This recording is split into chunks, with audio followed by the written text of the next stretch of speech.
अस्सलाम वालेकुम। मैं लॉ इस्लाम एन चैनल से मुखातिब हूँ। नाजरीन कराम, आज हम औरत की फितरत पर बात करेंगे। इमाम अहमद बिन हम्बल रहमतुल्लाह अलैह ने अपने बेटे को शादी से पहले 10 नसीहतें की और उनको बताया कि इन 10 नसीहतों पर अमल करोगे तो आपके घर में सुकून और आराम होगा। औरतें अपनी शौहर की तवज्जो चाहती है और चाहती है कि इनसे वाज़ा अल्फाज में मोहब्बत का इजहार करते रहें और इस इजहार में कंजूसी से काम न लेना। नंबर 2, औरतों को सख्त मिजाज और ज़रूरत से ज़्यादा मुहतात मर्द पसंद नहीं होते। वो नरम मिजाज मर्द की नरमी का बेजा फ़ायदा भी उठाना जानती है। लिहाजा इन दोनों सिफात में एतदाल से काम लेना ताकि घर में तवाज़ुन कायम रहे। तुम दोनों को ज़हनी सुकून हासिल होगा।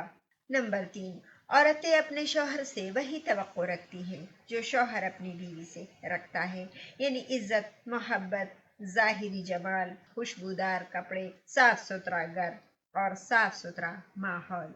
नंबर 3, याद रखो, घर की चार दीवारी औरत की सल्तनत है। जब वो वहां होती है तो गोया अपनी मुमलिकत के तख्त पर बैठी होती है।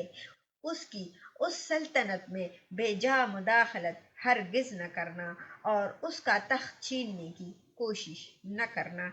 जिस हद तक मुमकिन हो घर के मामलात उसी के सुपर्द करना और उसमें उसको आज़ादी देना। नंबर 4, हर बीवी अपने शौहर से मोहब्बत करना चाहती है, लेकिन याद रखो उसके माँ बाप, बहन भाई और दीगर घर वाले भी हैं जिनसे वो लाताल्लुक नहीं हो सकती और ना ही उससे ऐसी तवक्को जायज़ है। लिहाजा कभी भी अपने और उसके घर वालों के दरमियान मुकाबले की सूरत पैदा न होने देना। नंबर 6, बिलाशुबा औरत टेढ़ी पसली से पैदा की गई है और इसी में इसका हुस्न भी है। यह हरगिज कोई नुक्स नहीं, वो ऐसी ही अच्छी लगती है जिस तरह बवें गोलाई में खूबसूरत मालूम होती है। लिहाजा इसके टेढ़ापन से फायदा उठाओ और उसके इस हुस्न से लुत्फ अंदोज हो, और अगर कभी उसकी कोई बात नागवार भी लगे तो उसके साथ सख्ती और तलखी से उसको सीधा करने की कोशिश हरगिज न करना, वरना वो टूट जाएगी और उसका टूटना भला आखिर तलाक तक नौबत ले जाएगा। नंबर 7, शौहर की नाशुक्री अक्सर औरतों की फितरत में होती है। अगर सारी उम्र भी उसकी नवाजिशें करते रहो लेकिन कभी कोई कमी रह गई तो वो यही कहेगी कि तुमने मेरी कौन सी बात सुनी है। लिहाजा उसकी इस फितरत से ज्यादा परेशान मत होना और ना ही इसकी वजह से उससे मोहब्बत में कमी करना। और ये एक छोटा सा ऐब है उसके अंदर, लेकिन इसके मुकाबले में उसके अंदर बेशुमार खूबियां भी है और उस खूबियों को नज़रअंदाज मत करना और उसकी उस मोहब्बत को कभी मत भूलना, क्योंकि ये हकीकत है। नंबर 8, औरत जिस्मानी तौर पर कमज़ोर होती है, इसलिए जब उस पर कमज़ोरी का वक्त आए तो उसकी मदद करना और बीमारी में उसकी खिदमत करना, क्योंकि अल्लाह ताला की तरफ से भी उस पर बीमारी के वक़्त बहुत मेहरबानियाँ हैं।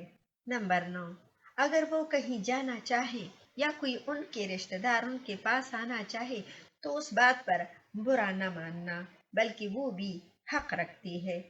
और आखिर में ये बात याद रखना कि तुम्हारी बीवी तुम्हारे पास एक कैदी की मिसाल है जिसके बारे में अल्लाह ताला तुमसे सवाल करेगा।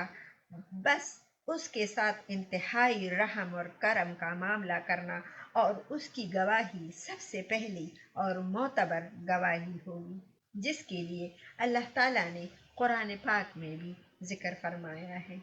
नाजरीन कराम, मैं उम्मीद करती हूँ कि औरत के फितरत के बारे में आपको मालूम हुआ होगा। अल्लाह ताला हम सब मुसलमानों को हिदायत दे कि हम कुरान पाक पढ़ें और उस पर अमल भी करें। आप अपना बहुत सारा ख्याल रखिएगा, अपनी दुआओं में मुझे भी याद रखिएगा और लॉ इस्लाम एन चैनल को लाइक और सब्सक्राइब करना और शेयर करना ना भूलिएगा। बामाने खुदा।